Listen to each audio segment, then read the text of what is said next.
I think I suspect it is intentional, but whether it's intentional or not, and because sometimes it is, maybe, and a lot of times perhaps it is not. But even when it's not, it's being done because it's so part of the culture. And it's a culture of supremacy, of hierarchy, and it's and resources and all of that. But there are responses that we can do that can I'm too ambitious, I was saying to myself and to everyone the last few days, because I get so upset if it's not. I want so much for things to get better. And it's like, and then like when I say I'm too ambitious, because then I think, well, I'm not seeing what we're already succeeding at. But clearly, what we have to do, we have so much work to do, and it's not going to be anything that I can do in my lifetime, but I will do whatever I can in my lifetime. In terms of organization, I think we need to organize more broadly. Than we have been. It's maybe time to reach across into different groups and to find all kinds of partnerships, to move and to be clear about what we're up against, and to find our commonality and do it in the way that I'm going to give respect to the We Have Voice and how they had their code of conduct, which is like profoundly built on just the very simple and profound concept of respect. And so dealing with each other with a deep sense of respect and understanding our privilege and our power, where we have it and where we don't, and working to address the issues that need to be addressed. And this is like we mentioned yesterday, well, we have to get together next week, or maybe it'll be the week after, but soon, and have meetings across groups, across organizations, and to begin to address the issues like and not to about education in universities, what they're up against, education in public schools, and what that's about, making better use of resources that we have, getting the information about resources out. What you didn't exactly say, but you certainly referred to, Luke, was getting it into different communities outside of, not just in inner city communities, and then out of the city's small communities, how to build links. I mean, it's one of my dream concepts is, a bus. We get the vision in a bus, and we go on the road with it, and we talk about social justice and free music, and how important that freedom is in the music. That what scares you is what is your power.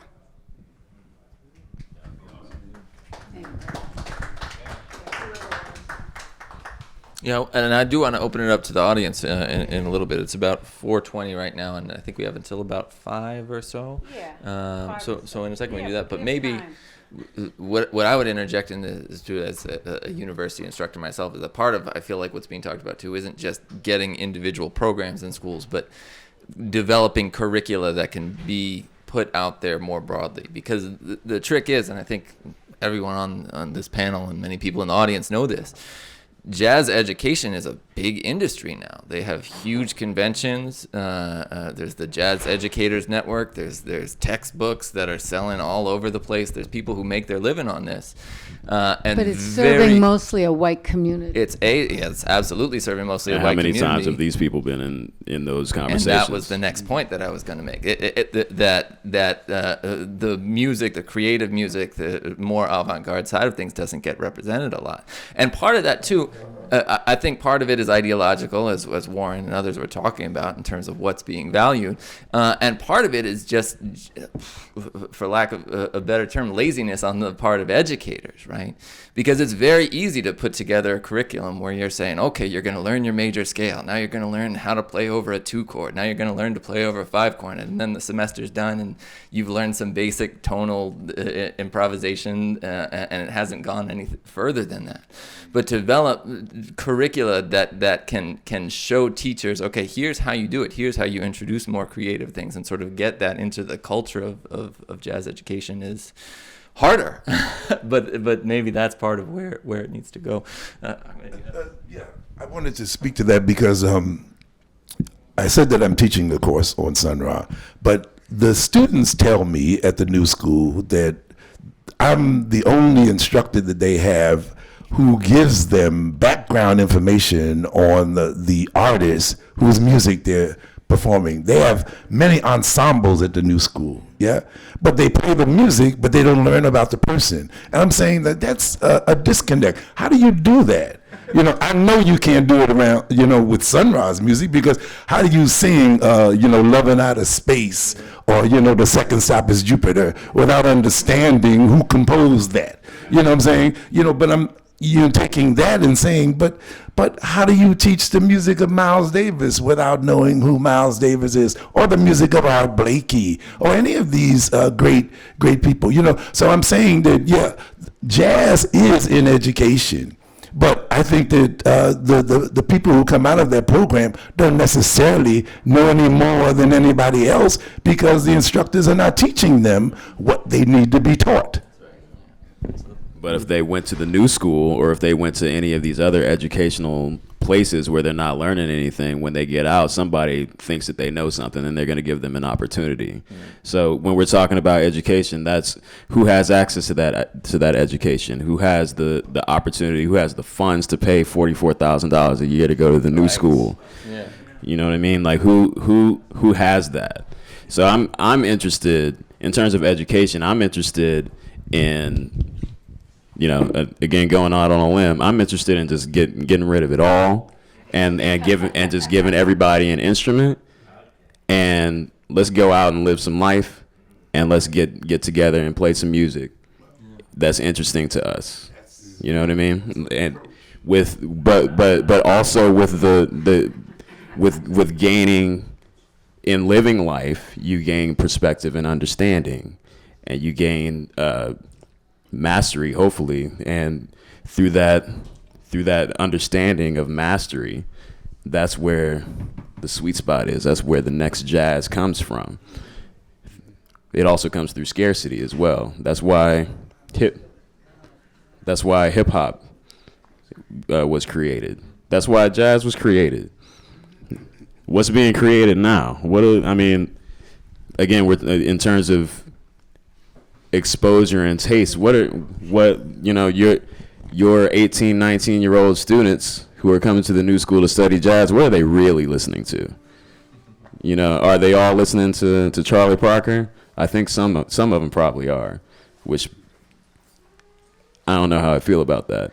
But I had a student actually tell me, hip me to Kendrick Lamar, right? That's how I found out about who Kendrick Lamar was. But he said, "Hey man, do you know Kendrick Lamar? He's got like this stuff like Sun Ra, right?" And he showed me his music, and I said, "Yeah, this cat is pretty brilliant, isn't he?" Turns out he gets this was like 3 years ago, right? So yeah. But so yeah, they are listening to different stuff. They are not necessarily listening to the classics, So there is a different headset. There's no question about it. I just want to, Kendrick Lamar. Okay, the film Black Panther. Now, Kendrick won a Pulitzer Prize for the music and poetry that he wrote for that film. And in Atlanta, because Atlanta embraces that whole rap scene to the utmost. And courses are now being developed for students to study the poetry and writing of Kendrick Lamar. He's talking about education, right? I had the opportunity to speak with a young rapper. She said, oh, you know, jazz is, and she's a rapper who had been in the business for a while now. And she's a young lady. She said to me, well, yeah, that jazz is where they play instruments.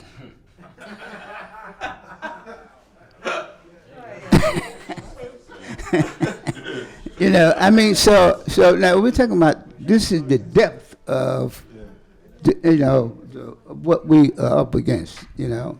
Jazz is where they play instruments. Warren had something to say, and then I want to open it up to the audience for questions. Yeah, education is something that I've always believed in, but a few of my older friends and mentors explained to me that education is one thing, but it has to be solidified with experience. You've got to use what you're learning in some practical way that will convince you that this is a proper way to follow your life. You know, if you're not convinced of that, you're not going to follow anything anyway. So these are things that the most important lessons the elders told me was that when you're around a crowd of musicians, they knew I was going to be a musician, listen to the stories, listen to the experiences. You know, maybe that will save you from going through some unfortunate incident that you could have avoided had you just known, had somebody just told me. You know what I mean? And so we've got to share these things, but we don't share them unless we have had that experience, all right? And there's a whole bunch of people that have doctorate degrees now that haven't had any practical experience, not just in the arts, but in their own professions. Now, they don't allow doctors to do that. You know what I mean? And it's a little strange when you see them do that to teachers, but they do that to teachers sometimes. They throw them in a position where they haven't had any experience, and they don't do very well. But the experience, we've got to get out and learn what's happening in our life and the surroundings around us before we can really take advantage of the education that they are offering us. Let's open it up to audience for questions. Yes, Scott. I wanted to speak to the question of education, in particular. Find a mic. I think it'll work Yeah. better. Give him a mic. I'll take a mic. Let's see. Feedback. In particular, I wanted to say that your desire to get rid of the educational institutions may come true a little faster than thought, but without the distribution of instruments you might have envisioned. Speaking from within the belly of the beast, my state institution is not downsized yet as badly as Wisconsin, but that's in the cards. It has been almost complete. It is the funding from the state in the past decade has been halved, if not reduced by 70 or 80%. So there's an extreme disinvestment of education, along with which comes a corporatization where people are looking for what they like to call metrics in dean speak, which is to say that as difficult a time as this music has had getting any kind of a foothold in the academy, it's going to be only more difficult going forward, because you can show at the end of a semester how many people have mastered the Aebersold scale chord method of improvising, but you will have a great deal of difficulty getting a dean level administrator to understand the enlightenment that you've imparted to students by sharing experiences with Sun Ra or Muhal. That's not an accident. The educational institutions are being disciplined by capital. And if there is going to be something done, you can count on sympathetic academics to work with you, but there has to be some change from the bottom up. This will not happen, I'm afraid, from the top down, and I very much... That's right. But again, something ain't right with this education system. So, for instance, Brother Abdullah, with all of your experience with the East, with Sister's Place, all this deep cultural legacy that you have to give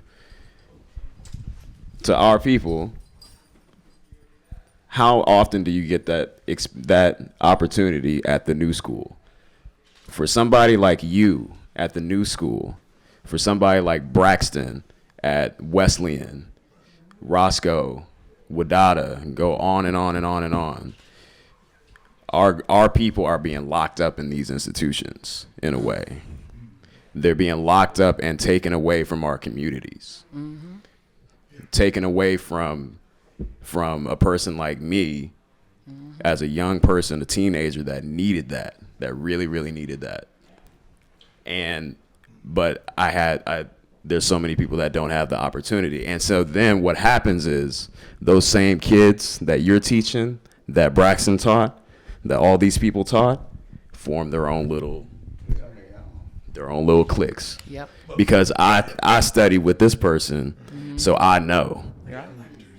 And then I'm going to use that against you, mm-hmm. because you didn't have the opportunity to get that.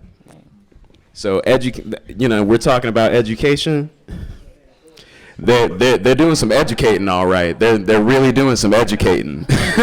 They really, really are. That is precisely why I started at the new school in 2002, and I started at elementary school in 2004 because I saw that my class was predominantly white, and I'm teaching Sun Ra to predominantly white students. I had the first 4 years of my teaching, I had one black student, Owu Orunga, who took my class 4 years in a row.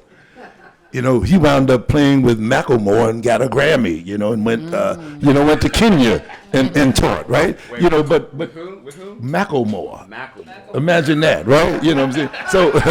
So big that. He went from Sun Ra but understood enough from what he learned in the class to go and deal with that on the big stage. But I'm saying I saw who I was reaching, and I'm saying that, that's when I went back to school, got a master's, and said, I'm going to teach this in the community school in PS3. Right. You see, because I realized I was not reaching my people necessarily, right? I was reaching some people who were interested, but no, the people who grew up as I grew up were not getting it, So yeah, so it requires understanding what's in your hand, mm-hmm. what you got.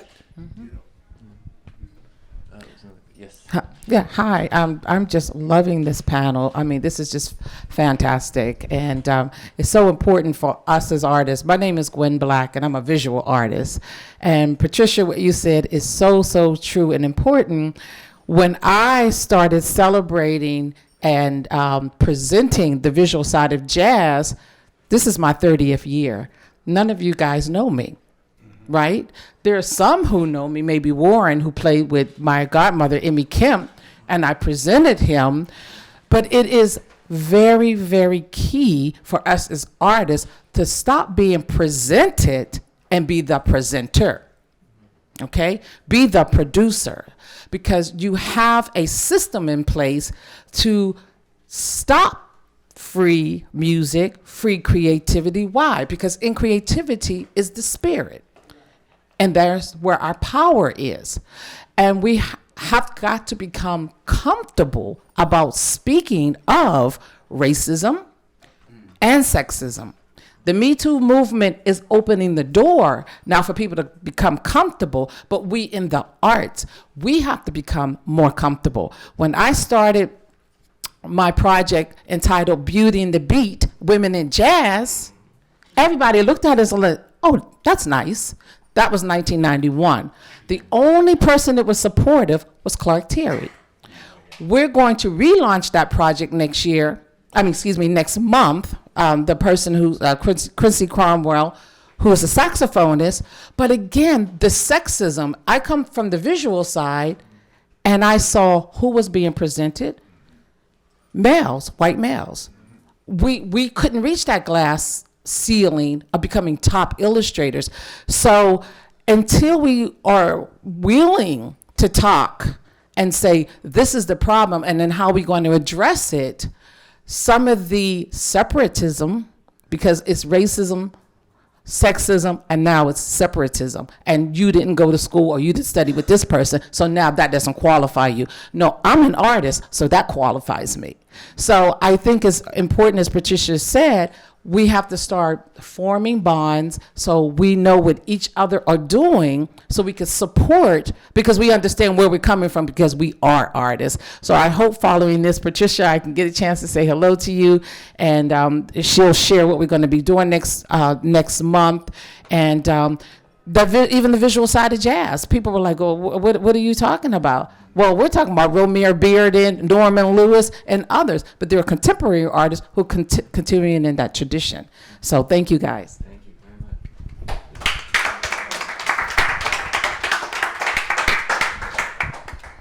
We have a response, and then there's a gentleman in the back who's been raising his hand too. If you could come up, just the microphone. We need the microphone for the recording, just for posterity. So, Patricia, would you mind handing?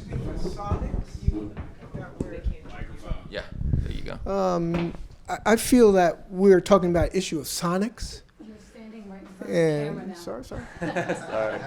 Sorry. A lot of wires around. But I do feel that our sonics are culturally different, and some people are afraid of that difference.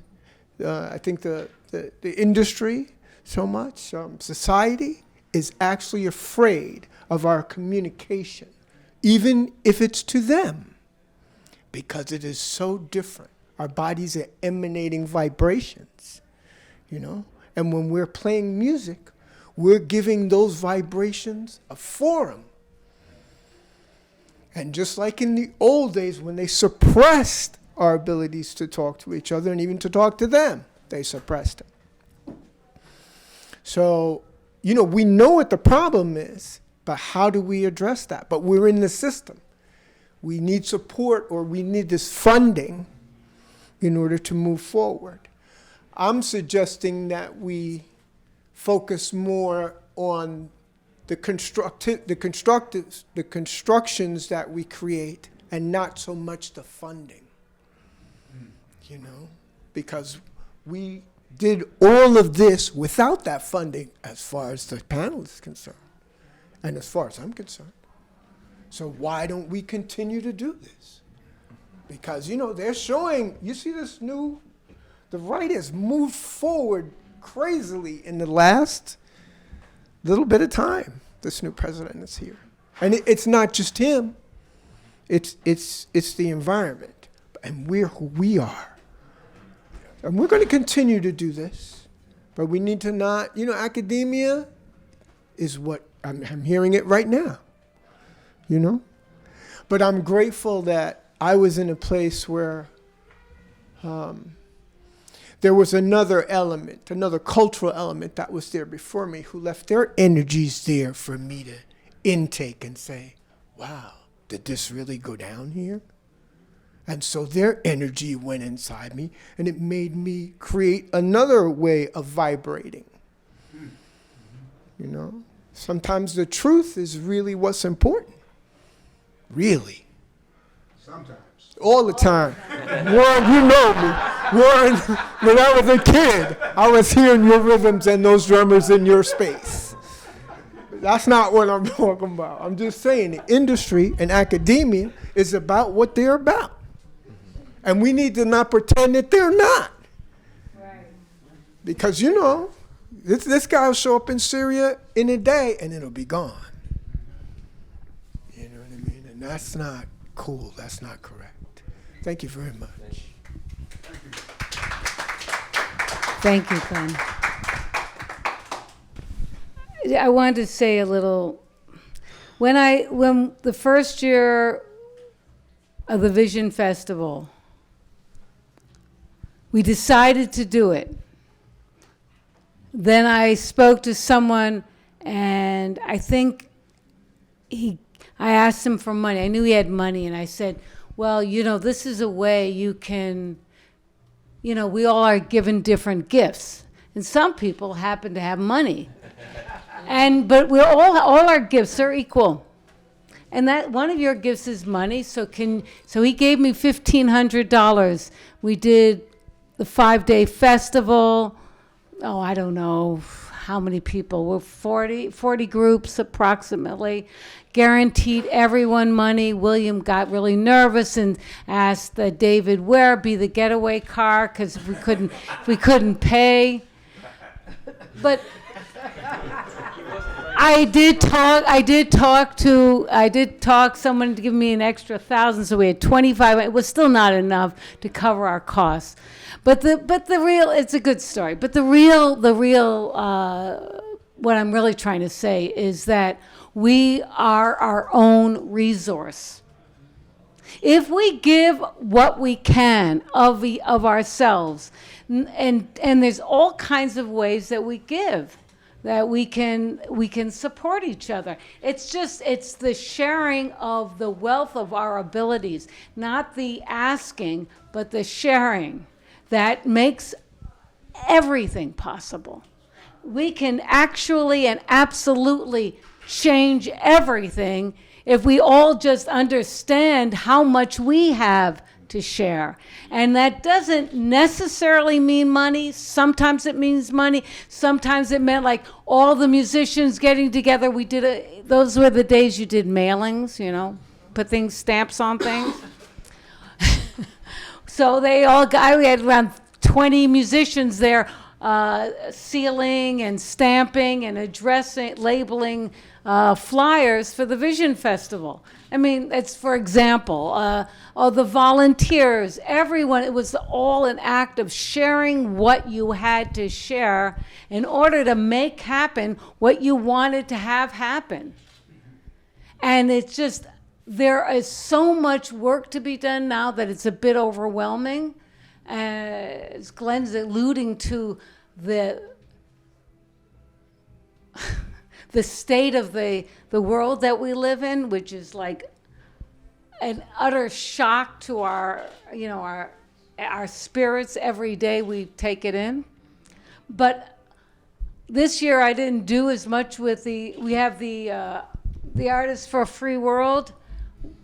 This year I think maybe we did 10 demonstrations. The year before we did like about 30 plus. And I got to do more again. And a couple things about these things. It's like, the quality of the musicians who join us is like super high. William Parker often leads it. But it's, they always say, oh, free jazz is too hard it's only for the chosen few. We play free jazz on the streets at demonstrations. It's true that we always have a rhythm underneath, but everyone understands the blowing, the free blowing, as a cry they hear it as expressing their own cry for freedom, for justice, for sanity. It's like free jazz makes sense on the streets. So, when people try to tell you that it is too whatever, that's just another way of telling you you don't belong here. Just understand it. It's basically controlling you, trying to limit your access. It's bullshit. We are important. This music was, inasmuch as my opinion, but inasmuch as it's been repressed and suppressed, which it has been, the reason for that is because it has power, not because it's too weird. And so, my 2 cents.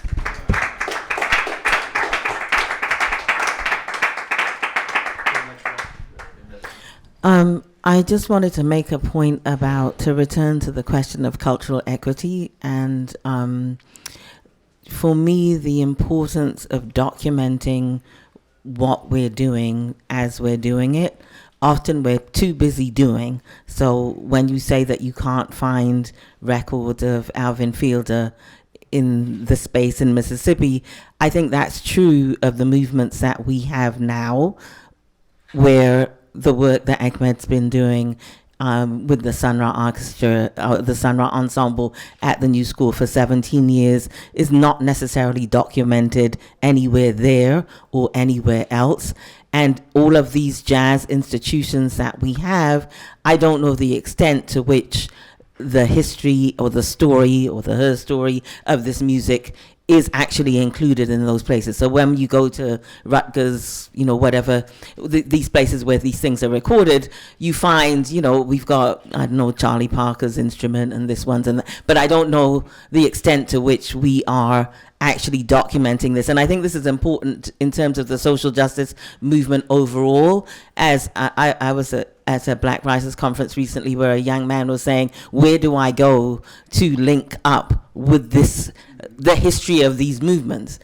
And most of it is, we listen to the stories of people who were there at the time, but the space where it's actually documented is not necessarily there. The other thing that I just want to say, if we continue to just be institutions that are at the beck and call of funding and that cycle, then of course our work, to speak to your example of the building, will get washed away, because we put all this work into stuff that other people own. And, for many, many years, I was like, no, we're not going to own anything. I don't want to deal with that.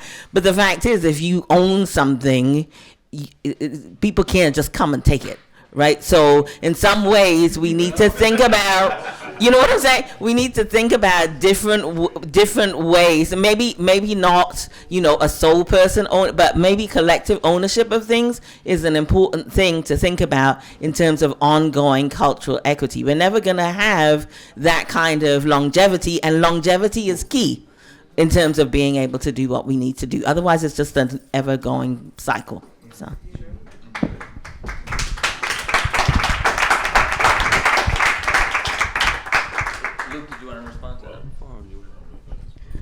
Hello, my name is Muhawani Mashrele. I come from South Africa, but I live in the States for a while, and I've lived in the States for a while. I'm a teacher, and I teach music. Now I'm in California. The problems I see South Africa where I ran away from. We are making this a thing that is normal. The elephant is in here. We are making it normal all the time. And we talk about so many things. We are not talking about the real thing here. How can you do this much work that has been, Patricia has been seeing me coming here for years, right? Yes. Oh, sorry, sister. Sorry, I'm.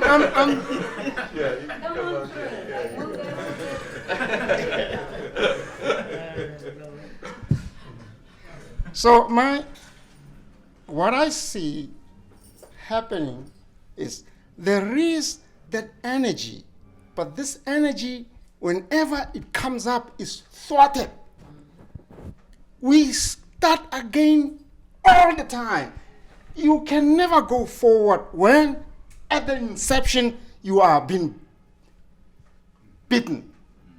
So the thing is, the elephant in the room has become our person that is comfortable.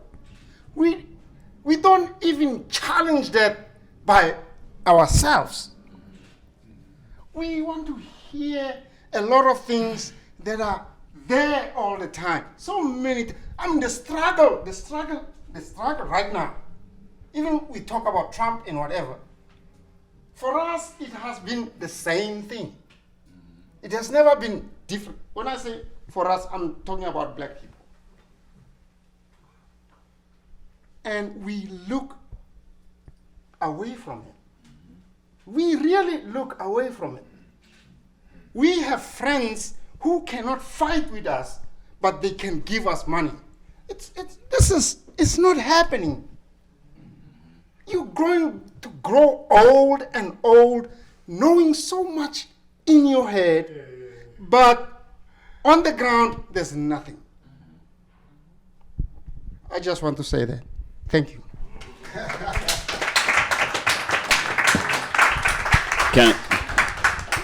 Can I address the? Yeah, thank you. Just really quick, I'd like to take a moment and thank everybody for taking time out of their busy lives and showing up. And thank you, Pat, because Pat always Patricia reminds us that we're up against a wall. And I know that I need to consistently hear that and be reminded that I am up against a wall.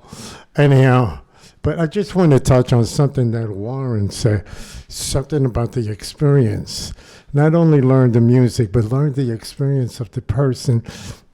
And that hit me, because back in Burr's day, Charlie Parker's birthday, everybody believed that they had to become a dope fiend in order to be able to play like him.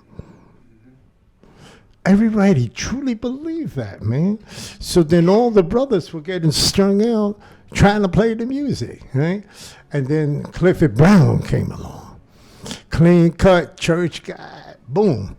Didn't touch a thing, didn't have a thing. I said, wow, did you hear this? This cat play like, and he don't do nothing. I said, really? He said, no, he don't do nothing, man. And I said, wow. Right, so Cat started turning around. You don't know how many lives Clifford Brown saved in his short existence here, just because he stayed sober and clean. It's unbelievable. And then to close back on that experience thing, come on, let's get real. Because when we hear word of mouth, that's a timeless formula and an eternal formula that will forever work. What I want to say, man, we got to engage these young musicians. I'm sorry, we need to reach out to them, man, Warren, and everybody. Like Luke, I was blessed that I met Warren Smith 40 years ago. But and he mentored me, in certain areas, man. But in some areas I needed more help in, but still, in behaving and stuff. But but anyhow. But we need to engage them. We need to embrace them and reach out to them. We can't expect and we can't expect that we're going to put on a little glitter and that they're going to come to us. That ain't going to work. That we got to literally reach out to these young people and take their phone numbers and ask them when's a good time to call you. Let me tell you, and meet them for lunch. I'm telling you, it's just the only way towards change on this one-on-one thing. I'm telling you, that's an only secure process and way towards change. Okay, thank you for allowing me. You've been waiting a minute. Luke has a minute, or Warren, and then Luke. Well, I'd just like to reinforce that. The youth is what is the future for us. I don't intend to go back into a classroom anymore. I'll sit and talk with you, but I'll be damned if I'm going to subject myself to the structures of a classroom anymore. I've earned the right, after 84 years, not to have to do that anymore. But still, I sincerely feel that it is necessary to bring up certain points and let other people debate about them, because the absence of intelligence just breeds a universal ignorance, which I think is what we're suffering this day and age in this particular place. I will say one more thing. First time I went to Europe, I was walking down the street after I got there, and this gentleman walks up to me, and he had on a black suit and a black tie and a white shirt, and I said, oh shit, it's the SS or something. We're in Germany. And the guy comes up to me in a very strong, stern face, and he says, would you autograph my album for me? And I said, and the point is that he was aware of who I was and why I had come there, which I didn't expect because I hadn't experienced that in my own country. You understand what I'm saying? So it let me know that, yeah, okay, sometimes we have to get away from our surroundings and ourselves, maybe to realize our own value. And Luke had something to chime in on, and this might be the final word. We're getting right up on 5 o'clock. But Luke, you've been waiting a while. Yeah, we can go a little longer. But just about because I appreciate the point, and I definitely agree that documentation is one of the key things that we as artists can do to instill and to preserve our legacy. But I think this is also one of the very key areas where there is this cultural inequity. For instance, what's the very first jazz recording, the very first jazz document? Say it. The original Dixieland Jazz Band. Yes. Okay, 1917. Who was in that band? A bunch of racist crackers in, you know what I'm saying? In Louisiana, like hard racist. Like they would, like, no bones about it. Like, we're not like enlightened for the time. Like, we are racists playing jazz music.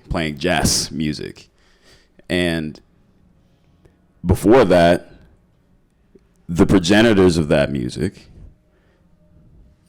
basically had their legacy stolen from them. Yeah, right.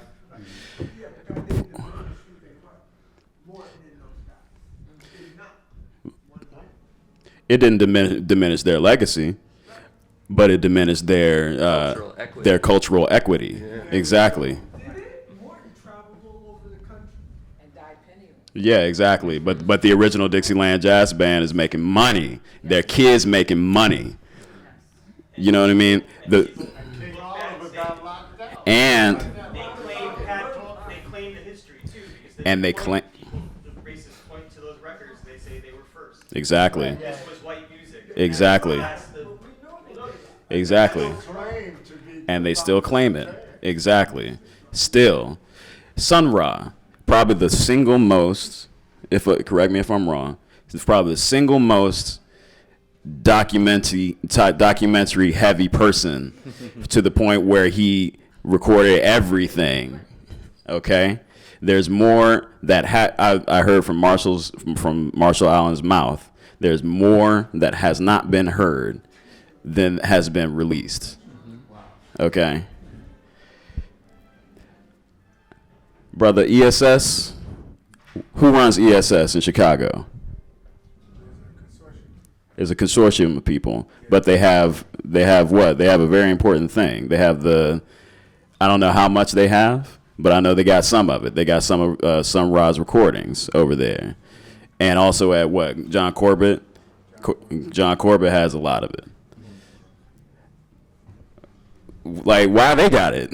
How come Marshall ain't got it?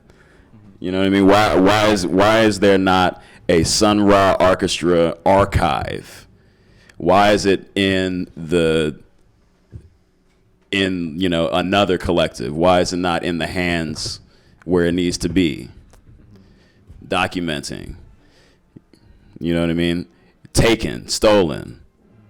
Things get lost. Things get taken away. Things get missing. Things end up missing. And sold. Documenting our history. Correct me if I'm wrong. The Center for Black Studies in Chicago. Center for Black Music Research. Center for Black Music Research. Who runs that? Samuel Floyd founded it. Used to be. Clarence Ferguson ran it for a while too. Last time I checked, it was run by some white people. Columbia College. Yeah. Okay. So when you're talking about documentation, this is the one of the ground zeros for cultural equity, for cultural inequity, because they have our stuff. And this goes from there. I'm a record collector as well. Columbia got it. You see, and keep proving, you know. I'm a record collector as well. I've always been, I told that story. I've always been a music aficionado, collecting records and listening and tracing the past and whatnot. How many times have I been to a record store or to a record fair or to a convention of some kind, and I'm trying to look at black music, and the guy wants to tell me about, hey man, you should check this out. Hey, oh, you don't know about that? Oh yeah, I know about that. You don't know about that? Oh yeah, I do. It's the information. They're using the information against us. They get the documents, they get the information, and then use that as a tool to further belittle us. But is that an argument against having the documentation? I don't think so. It's not. It's not. But I'm just saying that how I've experienced it being used.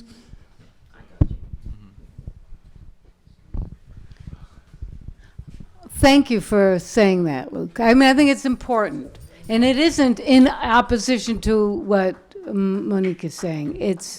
These are what we're talking about is to think it through, to understand more. Many heads, much information. We all leave a little smarter, hopefully. Knock on wood. Knock on wood. Right? So that's the whole point of this, and but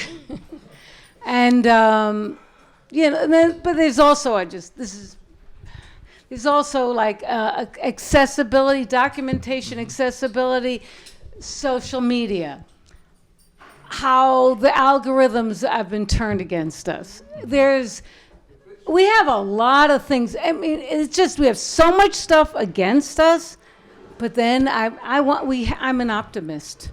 I mean, for better or worse, and that's why I do stuff, because I believe that we can do things. I mean, but you cannot underestimate what we're up against, but you cannot let it defeat you. So we have to see what are our resources, both in terms of understanding and analyzing what we're up against, and then deciding, well, I can't do everything. What can I do? How am I a resource to the solution? So, I mean, I think that everyone has to decide on what role they want to play in moving things forward. And I think he didn't actually name the elephant that he was referring to, but I think that we all basically understood it as the racist experience. Oh, I thought it was the pink elephant. I'm sorry. Yeah, very funny. The racist experience one of the things that I noticed, and it is also a sexist, gender reality. One of the things that I noticed is that if you're African American and you're treated unfairly, you say, you shrug, there's a tendency to shrug your shoulders and say, shh, and you talk about it as something you understand well, it's familiar, of course. If you're a white person and you're treated unfairly based off of the color of your skin, you freak out. Oh my God, it is so uncomfortable. How could this be happening to me? I mean, and they don't realize, in that response, they don't realize their privilege. All right, and I have to say, I never was comfortable with feminism because I felt like it was divisive and it separated me in a way, or felt sorry for me, which I didn't like, and I was not comfortable with it. But the way it's been articulated specifically, and also in my growing understanding of things, but the way it was specifically articulated in the We Have Voice people, it's like, I also, you get used to, if you're a woman, you get used to being treated a certain way. I mean, like, that's what you do. It's your job. It's your role to do that. Now, and of course you're going to be, treated like that because that's normal. So all the things that are normal, are not good. Just saying. In fact, right now, normal has reached new lows. Normal has become like flagrantly evil.